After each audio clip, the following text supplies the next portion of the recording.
If you have not been here before, we are a resource center, library, and venue for anything and all things relating to Southeast Asia. My name is Vinitha Khatia Ari. I'm a program officer here. Welcome you all again. Our breaks are outside, so some house rule is we don't allow food and drinks inside the venue. So if you have something, you can throw them outside or we can hang out a bit later. Today, we have a pleasure of hosting a very exciting panel, a very empowering one, empowering CSO roles in ensuring a fair and transparent power system for renewable energy, hosted by Solution for Our Climates. I am going to pass my mic on to Sol, who will be our MC today. Enjoy the event.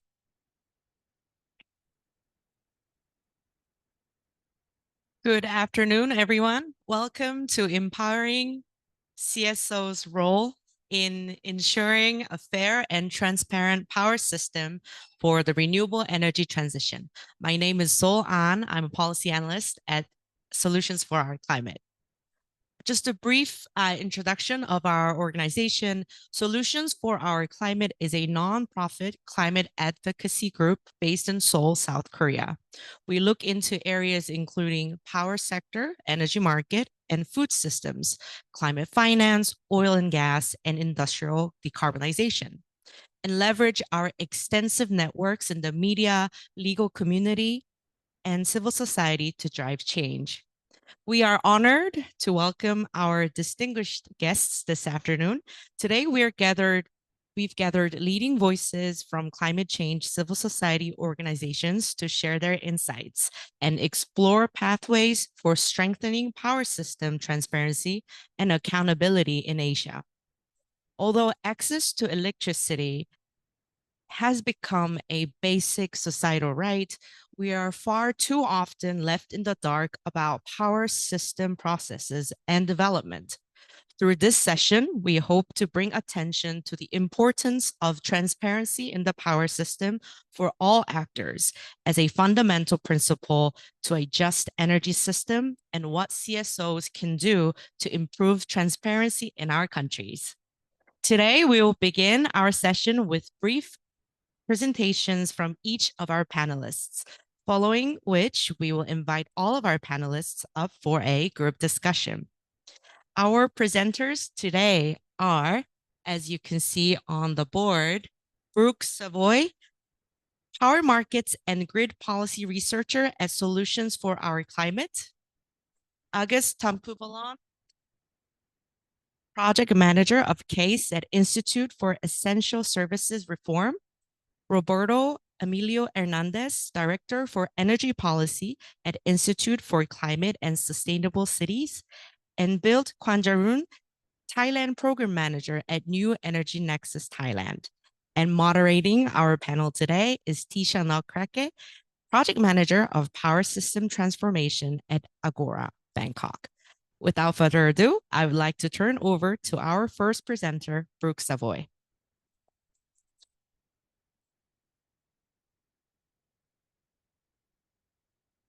Hello. Oh, okay.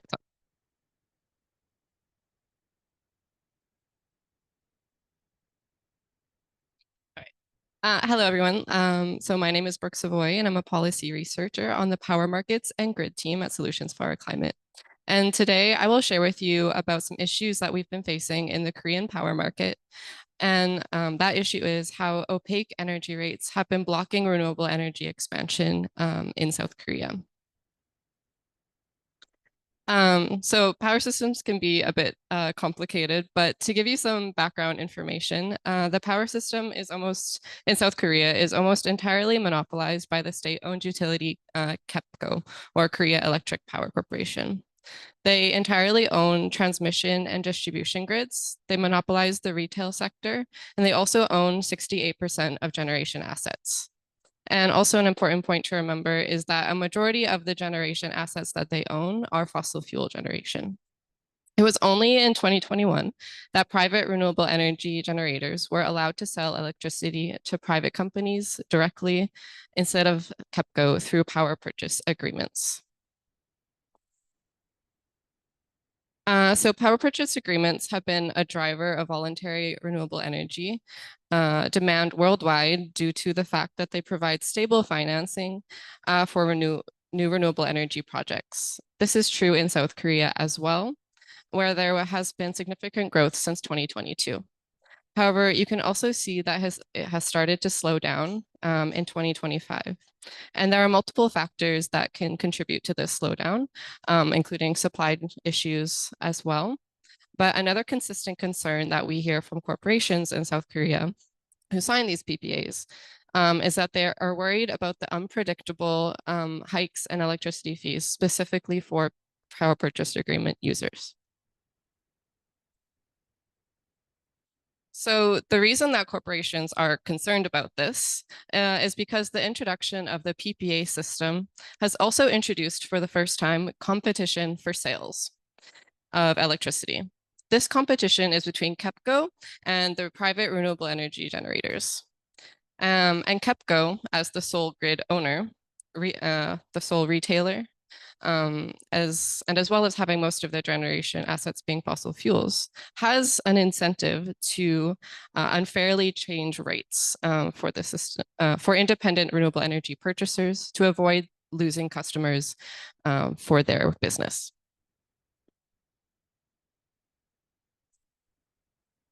So we have actually already seen this happen in South Korea of a case of unfair pricing for renewable energy purchasers. And that is why this has manifested as a real concern for corporations or any independent buyer. This is a breakdown of the fees that a general PPA user has to pay. So they have their PPA electricity as well as the electricity that they use that's not covered under their power purchase agreement. And that is purchased through KEPCO. And KEPCO has influence over all of these fees, basically, except for the PPA price. And what happened was that KEPCO introduced in 2022 a new PPA customer-specific electricity rate that would be applied to their non-PPA electricity. And this tariff system would have charged PPA users 1.5 times more for their electricity than it would for a regular customer, despite it being the same exact electricity. So it was a kind of blatant example of how these PPA users were being discriminated against by KEPCO. And the entire business community saw this as discriminatory action by KEPCO against PPA users and criticized it heavily. So we have cases showing KEPCO's willingness to implement discriminatory fees on independent renewable energy users. But how is this allowed to happen in Korea? Well, there's a problematic governance structure for rate making. And there's this inherent conflict of interest because KEPCO, who's the owner of the grid, is the main rate maker in Korea as well. There's no truly independent oversight over these systems and very little public disclosure of costs and processes. Although the ministry in charge of KEPCO is supposed to review the rates, there is no pushback from them on any submitted rates for industry. So this untransparent process leads to uncertainty on future costs for companies wanting to do power purchase agreements. And this deters potential renewable energy buyers. These buyers are locking in contracts for 20 years, yet they're not able to properly predict what their costs are going to be for that 20-year contract. And there's a high risk of unfairly increased prices. In a recent survey, corporations actually listed unfair regulations levied on companies that choose direct procurement and continued rise of grid and ancillary fees as two of the biggest risks to doing direct procurement in South Korea. So companies are recognizing these risks as well. And so when you compare Korea's system to other countries, you can see that where the issues arise. We took a look at PJM in the USA and as well as Ofgem in Great Britain. To compare to South Korea, and you can see that Korea's power system is severely lacking in transparency and accountability. There is no independent regulatory authority Costs are not fully disclosed, fee setting methodologies are not published publicly online, and there's no public access to decision maker meetings and infrastructure plans.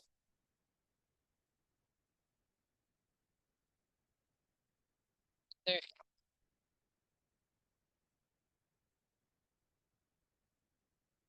So why is this all significant? Well, the system allows discrimination against renewable energy consumers.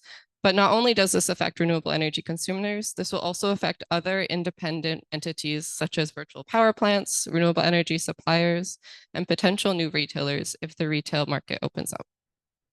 This stifles voluntary renewable energy demand and innovation in the power sector by creating financial barriers, and it upholds and locks in the dominant centralized fossil fuel system that KEPCO operates.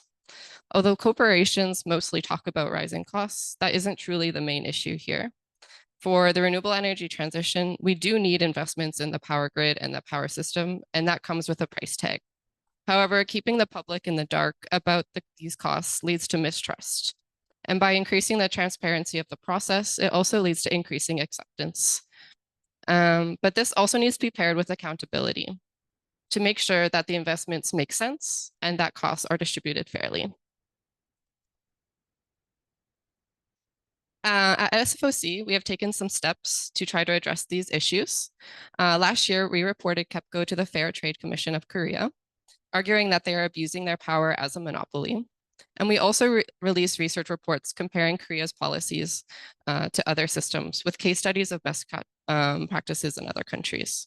We share this research with stakeholders and policymakers to educate them on these issues.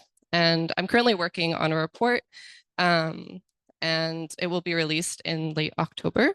This report covers the content which I shared with you today on the untransparent power systems governing power grid fees and policy. And it'll also go over policy recommendations. So please look forward to that soon as well. But I'll end my, very close. I'll end my presentation here though, so thank you very much.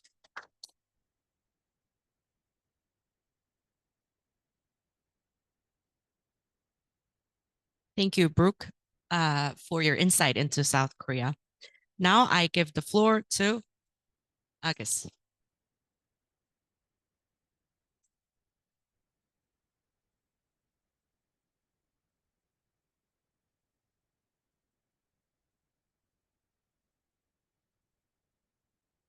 Good afternoon, everyone. So I want to start with a quote from, I forgot the name now, Suzu, or how do you pronounce it? Basically, it says, know your enemy and know yourself, and then you will win all battles, right? So in this context, the enemy that I will present is the system that builds the power system in Indonesia. And ourselves is like, I will represent IESR as the institution where I work in Indonesia, and all of us here that have a concern for the climate change, for the energy transition. So I will start with the energy situation in Indonesia. Historically, we really dependent on fossil fuels to power our economy. As you can see, it was originally dominated by oil, but as the oil reserve in Indonesia is depleted, now we rely on coal to power or to generate our economy. This is a snapshot of how big the power plant that we have in Indonesia by 2023. And only around, let's see, 19% of it comes from renewables. The rest come from fossil fuels, namely coal, gas, and diesel oil. And by relying on fossil fuel, as we all know, it will generate a lot of emissions. So you can see the number of emissions from the power sector. And most of the emissions come from the grid-connected power plants, with some of it come from the off-grid power plant, which mostly are located in a remote area where they have industries. So the government pushed for a lot of industrialization in the area that we called, I forgot the term in English, but basically government pushed for a mining industry to also process the mining materials itself on site. So they need a lot of electricity to process that, and mostly use coal power plant to do that. In Indonesia, like KEPCO in South Korea, in Indonesia we have PLN as the major utility company. It's also monopolized by, or it monopolized 90% of electricity supply in Indonesia from generation to the distribution, transmission until distribution. You can see here, the step under, okay. PLN in the middle there are many national level ministries that have a control, so to say, to PLN. We have Ministry of Energy and Mineral Resources as a policymaker, but also control the track progress of the implementation of the electricity sector in Indonesia. We have the Ministry of State-Owned Enterprise. PLN is a state-owned enterprise, so PLN has to make a profit on top of that. So it is controlled under the Ministry of State-Owned Enterprise. We have a Ministry of Finance. PLN is heavily subsidized because we still rely on fossil fuel, and the fossil fuel are subsidized, so they get the subsidy from the Ministry of Finance.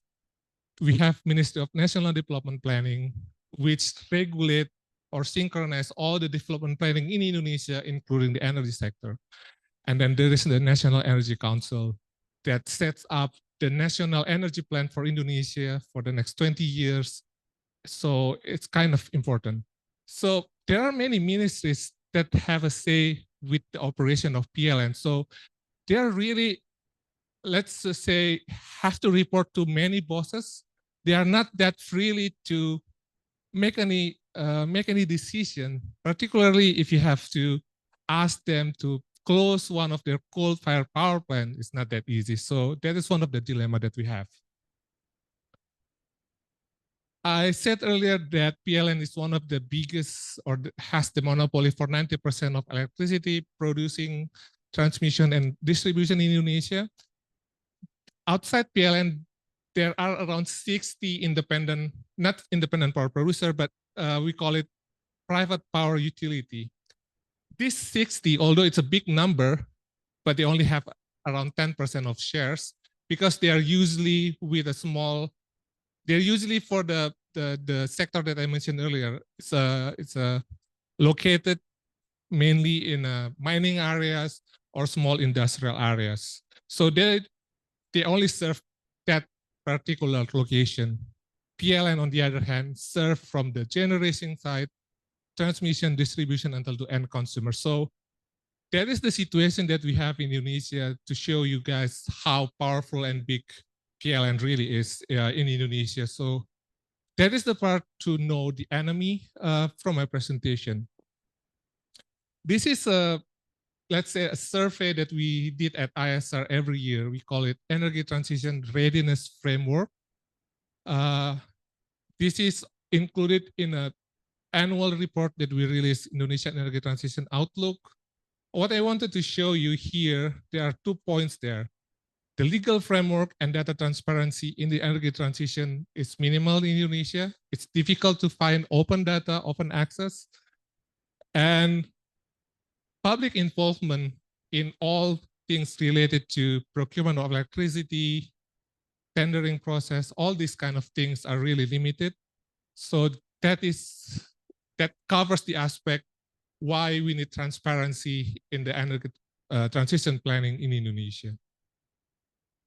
So to get into the point that answer the first, or like the main title of this session, how can we build a data transparency and accountability in Indonesia? I try to summarize it into 3 points. The first one is data transparency. I remember 4 years ago, at least, we could access the real-time data for one of the major grid in Indonesia every 15 minutes. But there was a time when we did data crawling back then. So we collected all the data from this grid. And since then, they closed the access.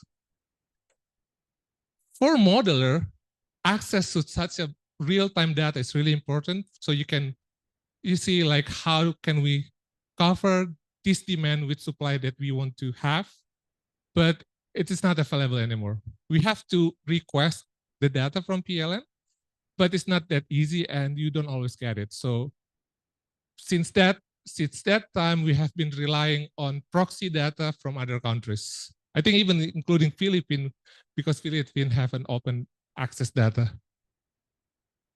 Transparency procurement. So in PLN, not in PLN, but PLN as a business entity releases a business plan every year. Sorry, not every year. They just released a business plan for 10 years this year. So they call it RUPTL. RUPTL 2025 to 2034 is the latest that they release. In this document, you can see for every year what type of power plant, how big that PLN will build across Indonesia, including the transmission, distribution line, and etc. However, the case is sometimes they don't do what they put there. And if it is not there, then it will not be built by the government because PLN has to absorb all the built power plant. So how can an investor trust increase in Indonesia to invest if the one document that they can rely to is not that reliable? I mean, it has been written there that PLN for say, let's say will build this gigawatt or this megawatt of renewables by next year, but suddenly they say, okay, our system is not ready, we will not build that. So this is what some of the concern that was raised by a lot of independent power producers. There were some reports, technical reports that raised about this issue. The next one is the tariff, subsidy, and compensation clarity. PLN never really opened the production cost that they never really opened the production cost for generating 1 kilowatt of electricity that they sell to the public. I think Indonesia is the only country where the electricity price is determined by the jointly House of Representatives and also the executive. So our electricity price is really politically controlled. And we do not know why the subsidy is that much, where the subsidy really goes to, even the compensation. There is a difference between subsidy and compensation. Subsidy is usually for poor people, so to say. Compensation is for people that have a better, higher income. But it is still actually subsidy. It comes from the state budget to cover the difference between the cost that PLN needs to generate electricity and the price at which they sell the electricity to the public. So it is determined by the by the House of Representatives together with the Ministry of Finance. And because of the high subsidy that we have in Indonesia, the government doesn't have that big of a fiscal availability to invest more in renewables. So that is 3 points that I highlighted there. So as a CSO or NGO or think tank, what could we do? Evidence-based monitoring.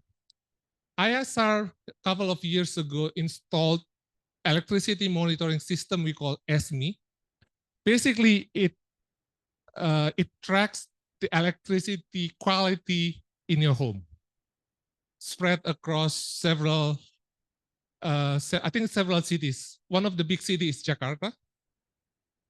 Jakarta as the capital of Indonesia, the electricity quality is not that good actually. So in Indonesia, we have 220 volt voltage, 50 hertz of frequency, right? But the voltage can vary outside the safety range. And that has been found out by the data that we installed.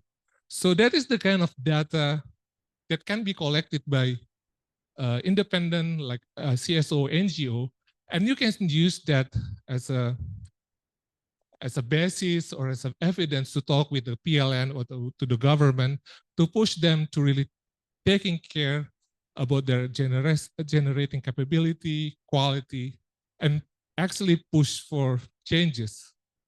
The second is about promoting public discourse. I think we are all here agree this is a part of public discourse. Case project, which I manage in Indonesia. We also use a lot of media, like social media. We created movie, posters, and all these kind of things. Basically, to let people know that energy transition is not just some things that a limited number of people talk. It has to be a concern of everyone. And then building coalition.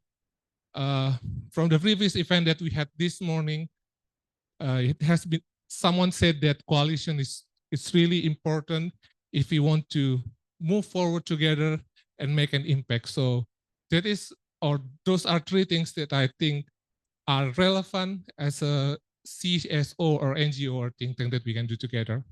I will close with this one. So at IESR, I want to emphasize again, we are a think tank. The name implies that we do a lot of research. And we also created a lot of platforms that caters the need of, for example, Solar Hub. It wants to promote solar utilization in Indonesia. Jejak carbon is actually carbon footprint. So this is really popular in Indonesia because it's easy to use. It's like calculator where you just put in. I mean, if you go to the Bencakiti Park here, at the entrance, they will ask you to fill in some form for the carbon footprint. So it's almost similar like that. There is an academy. Basically, academy is like an online course, like Coursera kind of thing. And then there is for the more informalist is for the transportation sector. So basically to track the electricity vehicle adaptation, where the charger and etc. Those are the kind of things that we try to bring all these energy transition topics into something that people can really utilize in their daily lives. So yeah, I think that concludes my presentation. Thank you. Thank you. Thank you, Agus. Thank you for your take on Indonesia. Next, we have Roberto. Let me introduce you. Oh, Roberto? Oh. Oh, okay. Roberto Emilio Hernandez. Is it correct? Good morning. Good afternoon.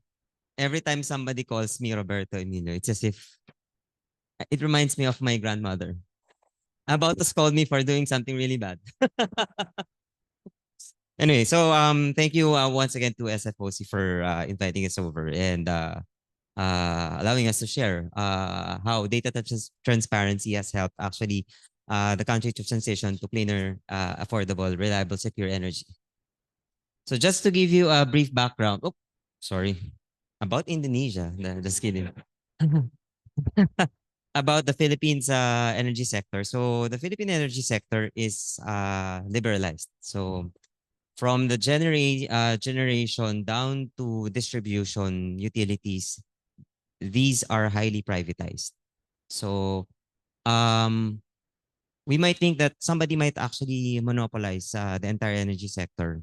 Our energy law, our EPIRA actually prevents cross ownership of more than 25% across this sector. So somehow that prevents monopolizing the entire energy sector.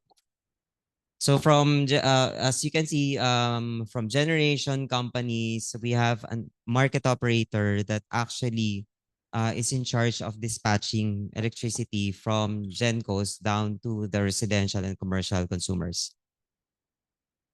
So our market operator allows us to gain access to data.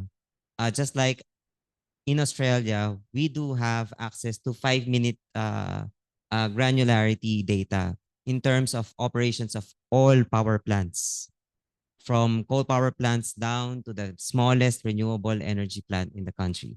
Meaning, we are able to get data in terms of electricity dispatch, available reserves, marginal price at the system, and of course, systems advisory. So what do we do with this data?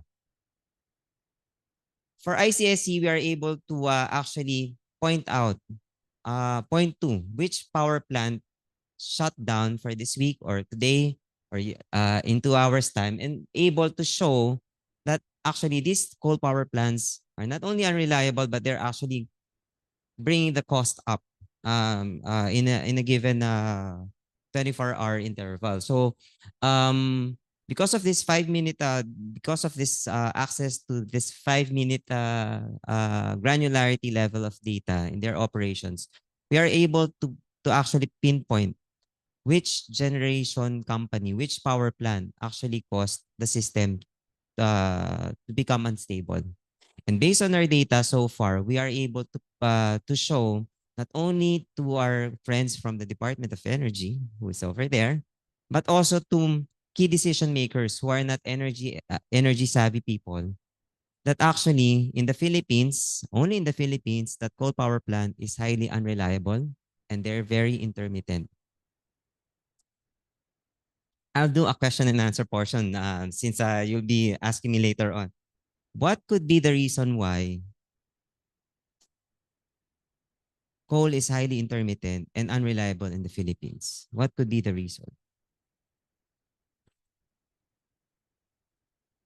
Of course, I'll go to the coal-dominated country in ASEAN. You have to rely on import of the fuel. Probably, yeah. Yeah, it's capacity factor close. But actually, the reason why is that we are over capacity with baseload coal power plants. So, for example, in Luzon, our baseload demand is only around 8 gigawatts, for example. But our total baseload capacity is around 13 gigawatts. Imagine they're all competing to be dispatched in the system. Not to mention, we have our preferential dispatch policy, which which actually mandates all renewables first to be dispatched to the market before dispatching fossil fuels, right? So, access to data. Because of our Freedom of Information Bill, or rather Act, everybody can actually request for information about the operations of all power plants. For example, in the energy sector, you can actually use this hub. You can go through the Freedom of Information hub to request for information about who owns which one plants. Are we sure that or can we assure that there's that cross ownership is not going beyond the 25% mandate of the policy? So what have we done so far? So because of accountability and transparency, ICSC has been able to support both energy and non-energy stakeholders to come up with evidence-based narratives, evidence-based, data-driven reports, so that decision makers are able to come up with informed planning and program implementation in their respective communities. Media and consumer education on the generation rates of distribution utilities are published. What's the importance about this? Consumers are now highly informed that it's not actually the renewables causing the blackouts, the brownouts in the Philippines. It's actually because of this 5-minute granularity, we are able to increase awareness of what's really happening in the energy sector. So, evidence-based also democratizes access to renewables. For example, one of our latest online hub, Spectrum, shows you exactly how many solar rooftops are available behind the meter. We have a very mature net metering program, but nobody enrolls in our net metering program. Why? Yes? She's from ICSC. I cannot ask her. Reason why is it's very expensive and tedious to enroll in our net metering program. So there are not so many people installing their solar rooftop solar without the government actually being able to know how many are registered there. So this data using AI, machine learning, and at the same time processing satellite imagery shows you exactly how much are already what's the capacity of solar or of energy being generated by rooftop solar in a given city, in a given community. This help actually all potential developers, local chief executives to plan how much more can we install so that we are able to reach our target of 35% renewables by 2030 and 50% RE by 2040. So I've been training this machine learning, and I'm happy to report that we're almost 90%, 90% in terms of accuracy, it's already 90%. So highly reliable tool, very useful for all developers and switchers to renewable energy. So I think access to information and transparency can actually democratize our transition. This is no longer monopolized by conglomerates, by big businesses, but any Filipino now can participate in the energy transition agenda of the Philippines. So I think that's about it. Thank you. Thank you. Last but not least, to build. The floor is yours. Thank you, So, and thank you, SFOC, to inviting me and Nexus here. So my name is Build. I am from New Energy Nexus, Thailand. So we are the international nonprofit organization working to support startups in the clean energy and also like climate sector around the world. And we have like a chapter here in Thailand. So I am a program manager looking for managing the programs here in Thailand. So I just joke with Brooke that I feel like I'm the dumbest person knowing about the power system here in the room. So what I'm talking here today will be like the role of startup, that angle, that exploring how startup can supporting the democratization of the energy system. So if you look into like a bigger picture, so what we are trying to do is we try to transition from the legacy system, which is centralized opaque system, and then transform it to be a system with renewable sources, which will be like more decentralized, transparent, and also need more participatory. So what we need is we need to build more trust and to optimize the complex grid that will be for the new system. And also we need to empower customers as well to become active participants, not only the passive recipients of the energy services. And to make that happen, we need two things, right? Transparency, democratizing, and we need also solutions to helping that happens. And these are a sample of solutions. I believe there are much more solutions. For example, for transparency, we also need something that help us know the real-time data, which will help create the transparency for all people and the stakeholders from the customers, business, grid operators, and leading to enhanced efficiency and also empowerment in the system. We also need the solution for verification of the transactions. We can use a technology like blockchain to enable the traceability of the green energy usage, providing the assurance to customers and the corporations that electricity they purchase is truly a clean sources. And for the democratizing, we can have a solution about like the peer-to-peer energy trading, which will disrupt the traditional way of operating. We create a marketplace where individual can purchase and sell the surplus renewable energy from their own sources. And then it could be the solar as a service to creating more affordable renewable energy installation with the customers. So the customer can install, own, and maintain the solar panels, while the customer can only pay monthly fee or the energy that they consume. And in Thailand, I would like to show some cases that the startup can help addressing those solutions. The first one is the company called Autotech AI. So this company is the smart energy management system for building. Unfortunately, not for the entire grid system, but this is only for building.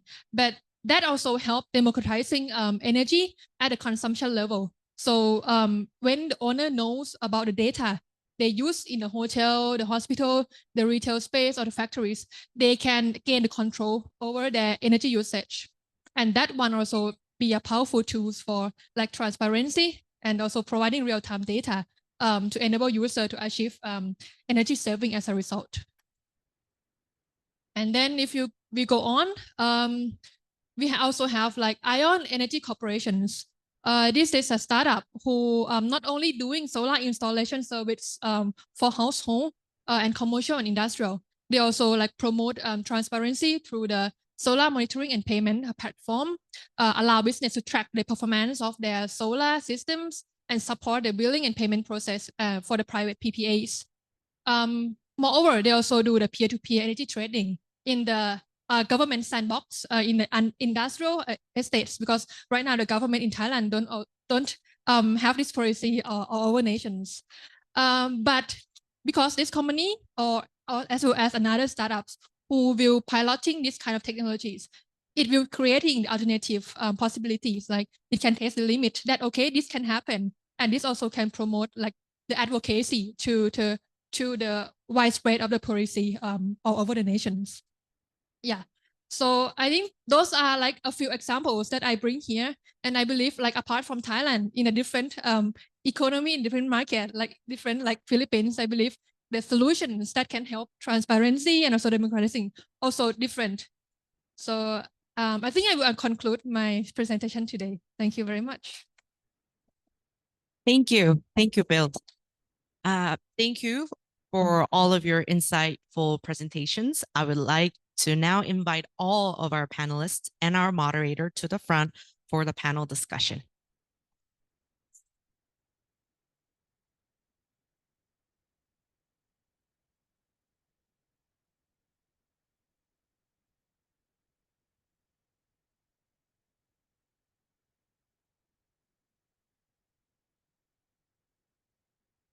So very interesting insights from everybody, from South Korea to Indonesia, Philippines, and Thailand.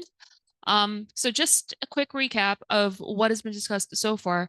In South Korea, we looked at the lack of transparency and problematic governance that has enabled discriminatory fee setting, right, in South Korea. And then forward to Indonesia, I guess you talked about limited public participation and an electricity tariff setting process that's highly driven by political interests, right? And in the Philippines, it's another angle, right? Because it's a market that's a lot more liberalized, and we see how data transparency and data availability has helped to reveal inefficiencies of coal power plants and the implications for costs. And in Thailand, also another angle, how startups are coming together to offer solutions that help promote data availability and transparency to support the energy transition. So very interesting insights from everybody. I think now maybe it'll be interesting for us to further dive into the solutions and the next steps to push things forward a bit more, right? So the first question that I wanted to ask everybody is in terms of policy. So this, anybody can answer this, or everybody.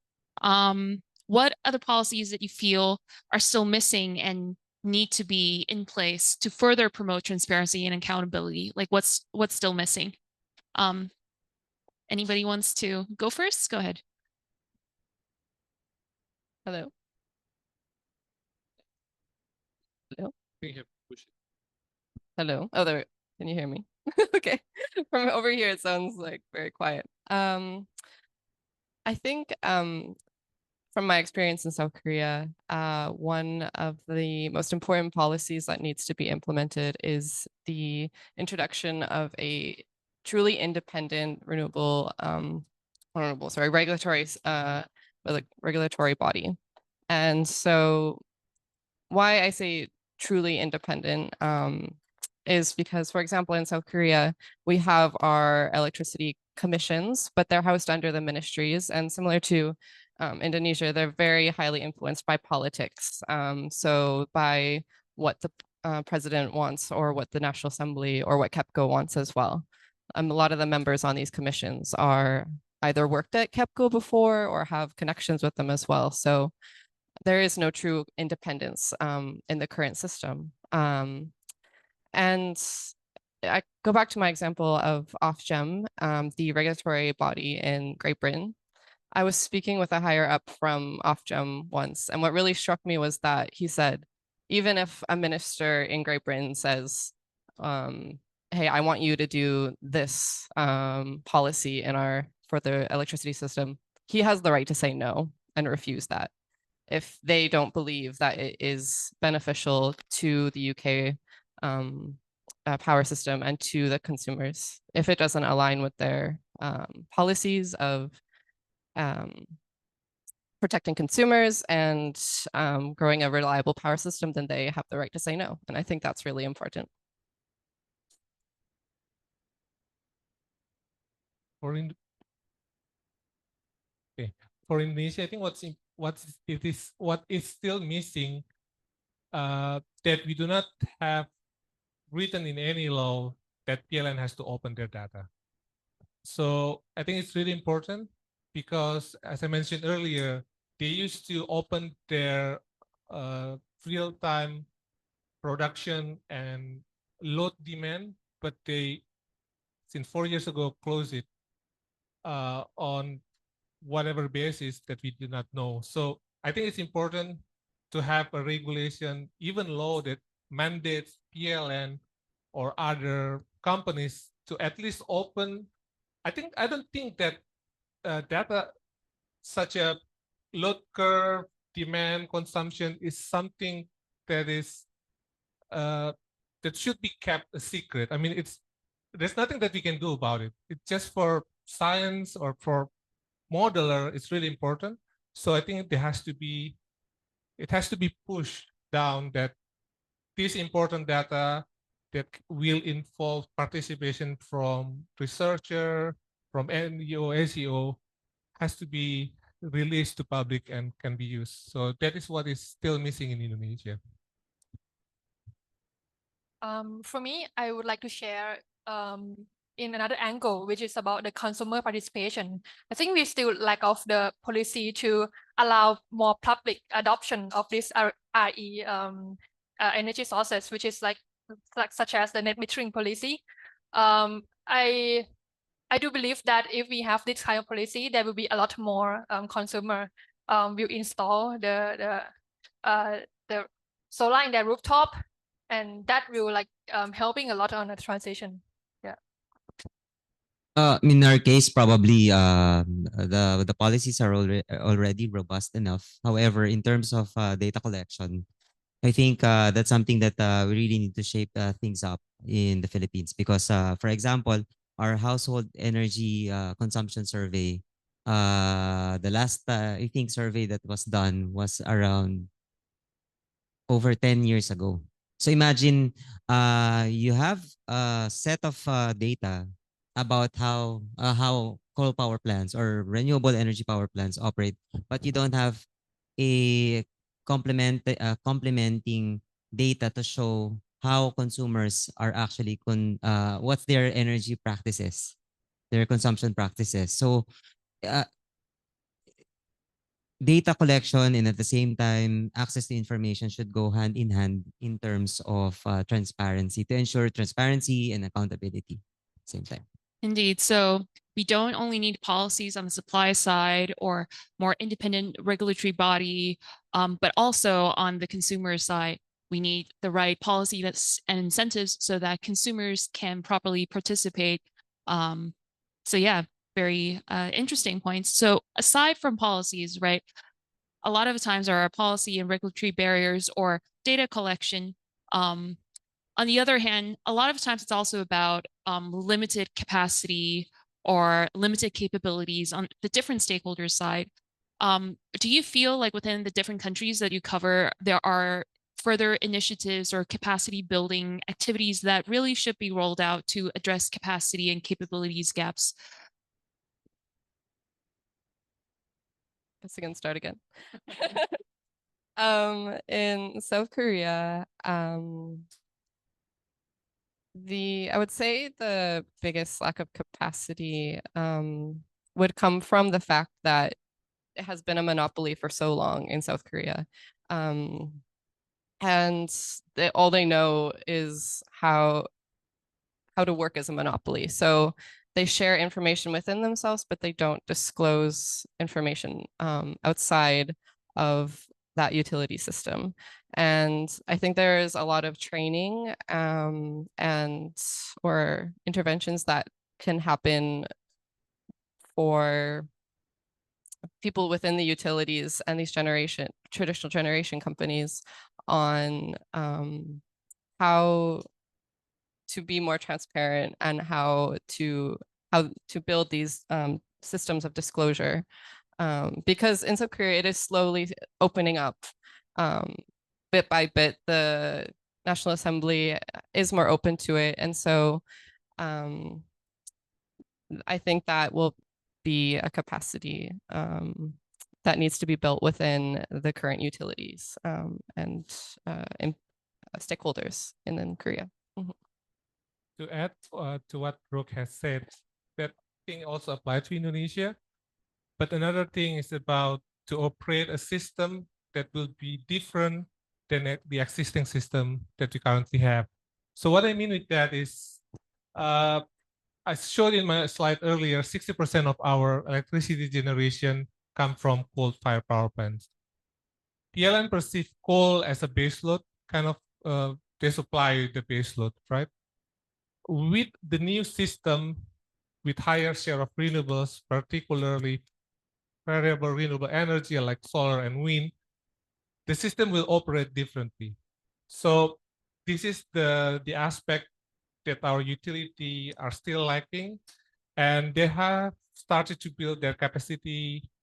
So they started to have more trainings on this, how to operate with higher share of renewables, and including they have started to look at increasing the grid capability in Indonesia. So yeah, I think that's to add to what Brooke has said outside the monopoly. It's about the capacity to understand how the new system will looks like and operates.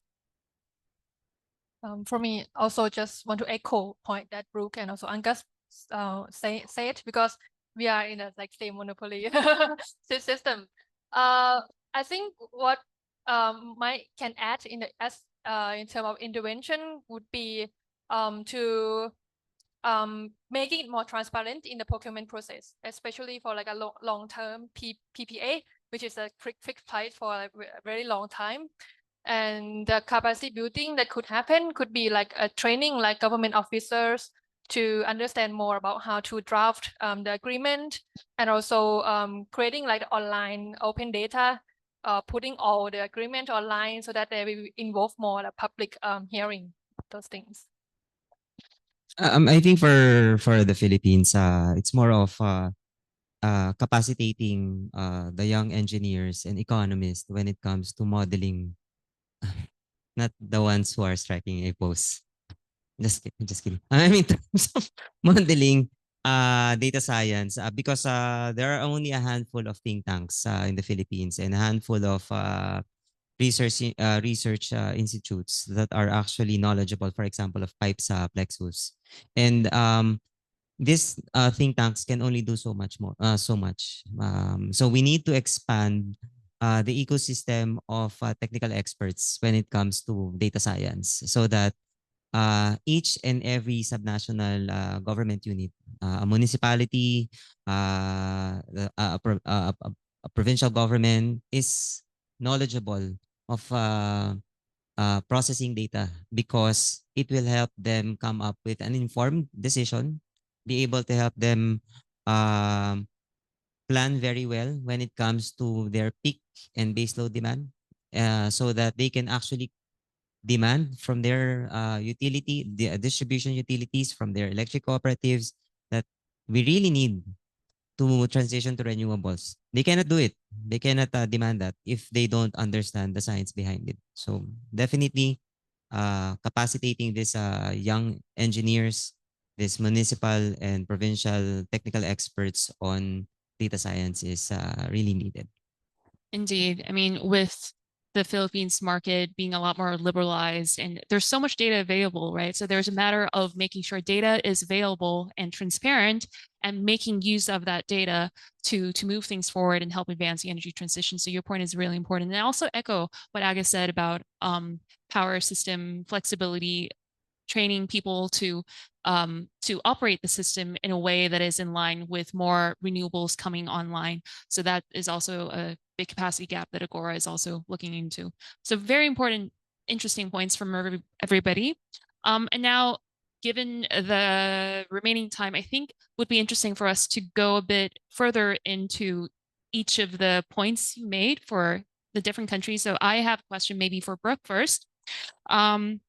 So you talked about the case of South Korea, right, and KEPCO.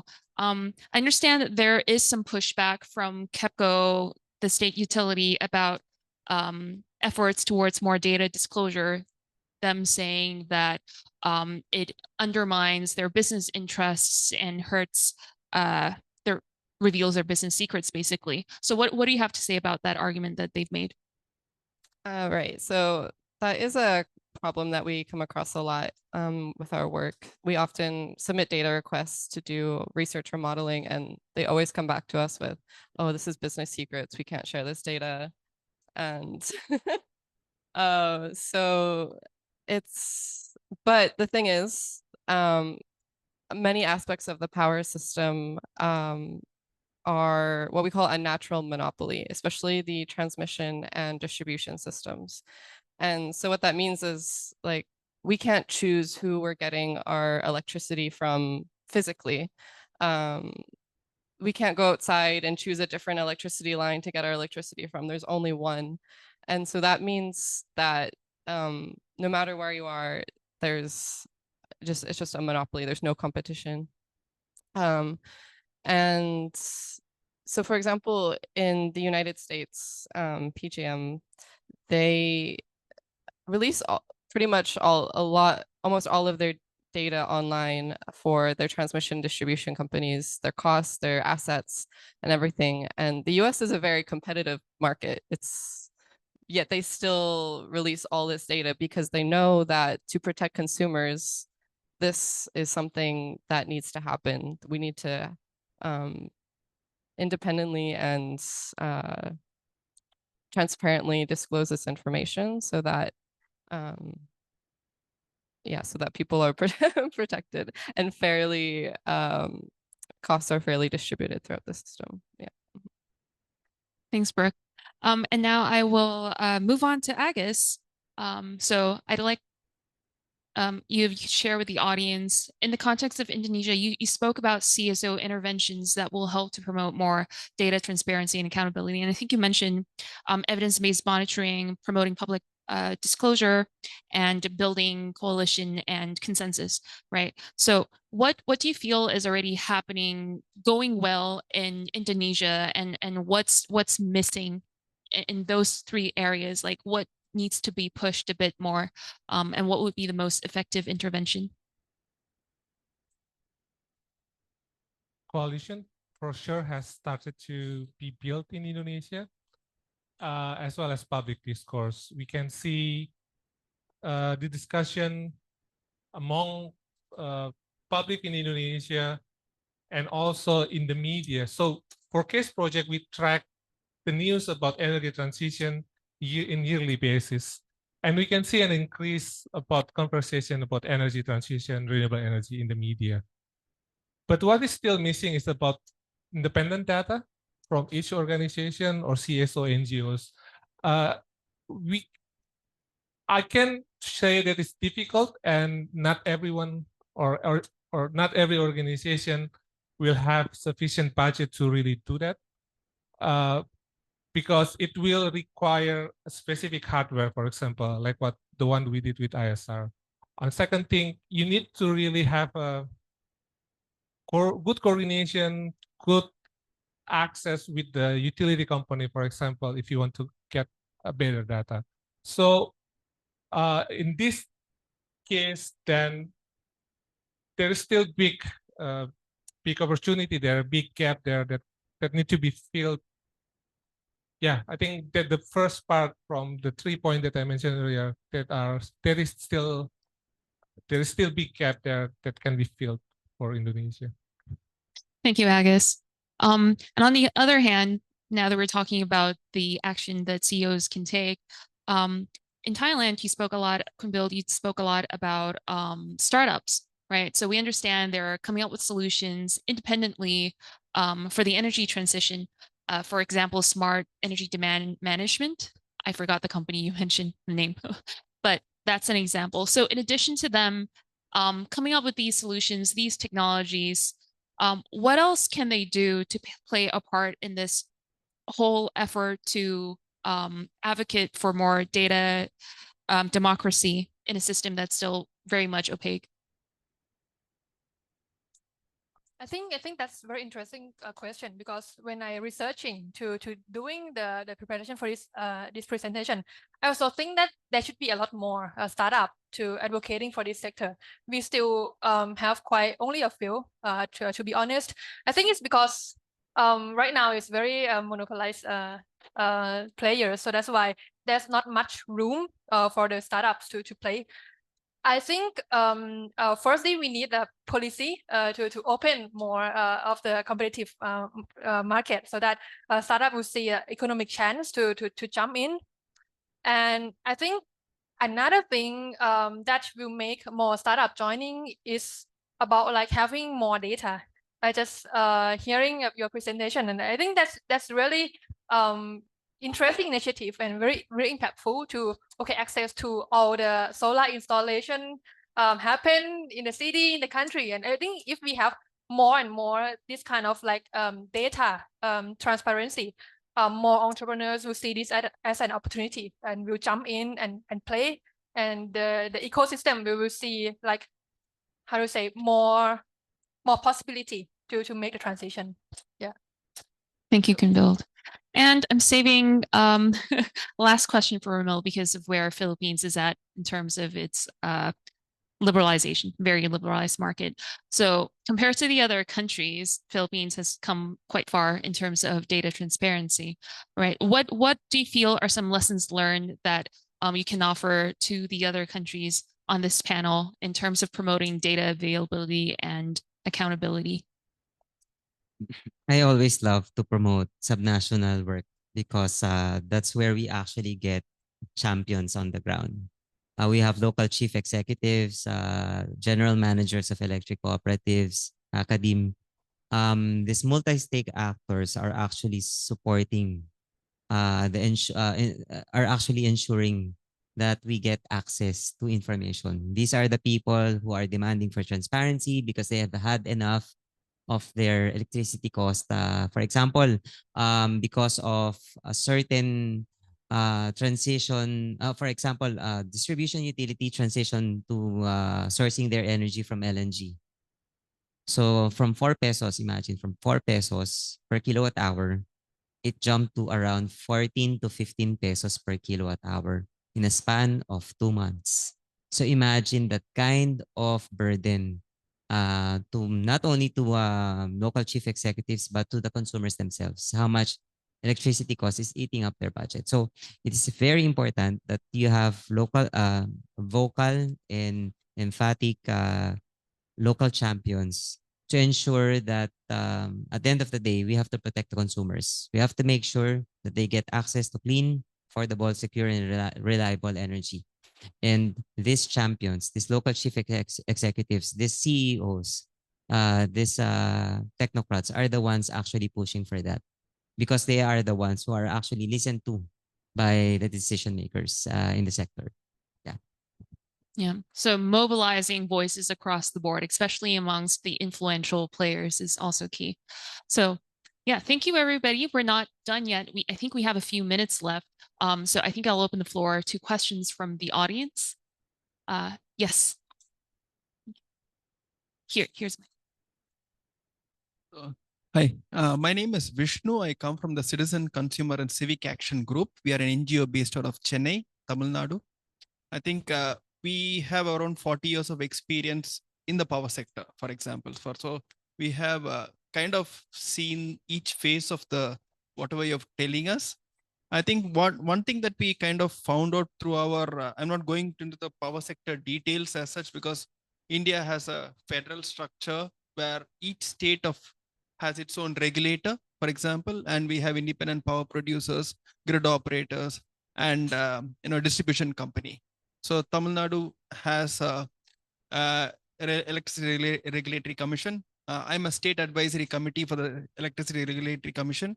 I'm also a code review panel expert for the regulatory commission for the utility. So I also work on the distribution code and the supply codes. One thing that I figured out in this whole exercise is that is the quality of participation of consumers. See, electricity is a sector that is very technical. It requires a lot of information for the consumer to process.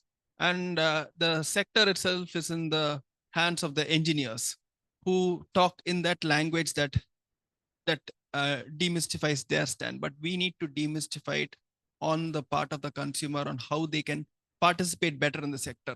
So we do a lot of work around around tariffs, for example. So we have a draft regulation and we come into it, and because of our experience in the sector, we are able to bring together the coalition. We have a set of partners whom we send the comments to and explain to them that this regulation is meant for ABCD things, and then they join together and send the this thing. Another thing we found out in the sector is it's a revolving door policy. You have the sectoral person who's basically in the utility, and he becomes a regulator. So end of the day, the regulator is not an independent body. It's basically the sector that is saying. So that revolving door policy basically becomes the regulator is captured by the utility or by the government or this thing. So because there is no demand push from the consumer side, because tariffs are depressed. I don't know because we have cross subsidy surcharge, cross subsidies between consumer categories, where the domestic sector is usually has a depressed tariff. So you don't have that push by the consumer to say these regulations are you forced to enact certain things. But there is a movement towards that, and over the past 10 years, I've been 10, 12 years in this sector, there is a lot of consumer orientation because of the fact that the power charges are going up. So people are now questioning the fact that regulators and consumers need to work together at some level. So that's another thing. And in terms of data, what we found in India, we have the Right to Information Act, which is the RTI, where we can get data, but the data quality is there, but the structure is not there. You need to structure data in a way that is amenable for research, for example. So if you ask for data structure in a particular way, that regulators or utilities take a long time to give that information, because they really are not used to that kind of an approach where you're really seeing. So it's also an administrative burden when you send too many right to information or freedom of information requests, because they really take a long time to consider these things. And made a lot of points because it's a very interesting topic, because I've dealt at each level. I think grid operators in some sense need capacity building, because Tamil Nadu, I come from the state of Tamil Nadu, which is basically the state which has the highest wind power in India. We are on par with California in some sense. So what happens is that the grid operator there is very strong in managing wind power. So wind is very intermittent. You have like 5 gigawatts coming in one day and next nothing. So that's a grid operator in Tamil Nadu is quite interesting. So the question of merit order dispatch, you have the first preferential this thing. We also have the same thing in India, but the question is that renewables are let into the system because of a stronger grid. We do have green energy corridors now coming up in India. So those grid, that is injected into the grid, but the grid operator seems to manage at some point of time in our state to kind of, 10%, yeah. So I'm just getting excited. So last bit is the competition commission. So we have a regulator and a competition commission. So there is that jurisdictional overview between these two people, where the competition commission is to promote competition, but the regulator is to promote regulations. So you have a demarcation there, which is interesting in a jurisdictional concept. Sorry about that.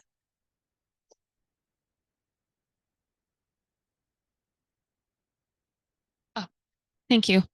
So I feel like you echo a lot of points that our panel made about consumer participation and capacity building for grid operators, and structured approaches to using data. So thank you.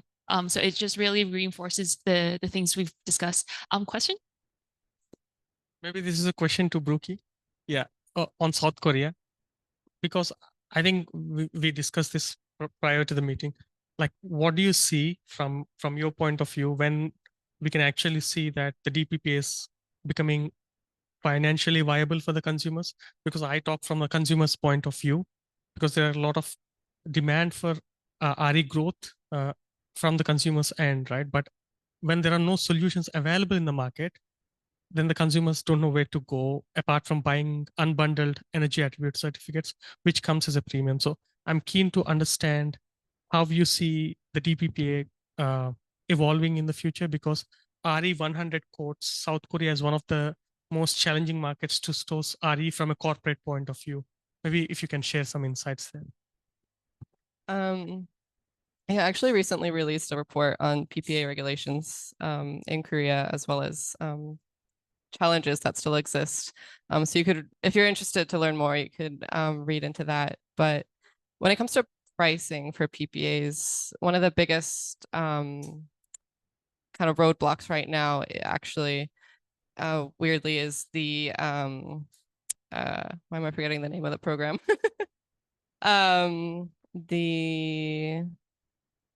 My mind is coming up with blank.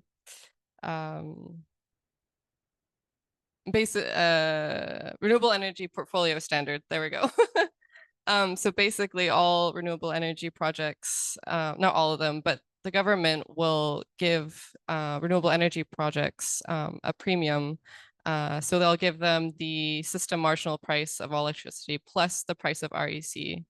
So it will pan out to maybe like 200 won or something per kilowatt hour. And that is a very high price for electricity when you compare it to the average wholesale price. And so most renewable energy generators prefer doing that instead of doing a private PPAs. And corporations then either have to pay the same high premium price for their PPA of 200 won an hour, or else they won't be able to purchase independently the renewable energy. And so right now that is kind of the price-wise, that's the biggest roadblock. While it's the government does this to promote renewable energy, it's actually stifling private voluntary demand as well. So when it comes to private PPAs, that is kind of the roadblock, I guess, for pricing. But it's kind of complicated because we don't want to say oh, we shouldn't support or subsidize renewable energy through the renewable energy portfolio standard, but we also want to promote corporate voluntary demand as well. So it's a bit complicated. So I think we are out of time, but thank you so much for your participation from the audience and also from our panelists. a lot of interesting points were made, and hopefully we can build on this momentum to move things forward from now. Thank you, everybody.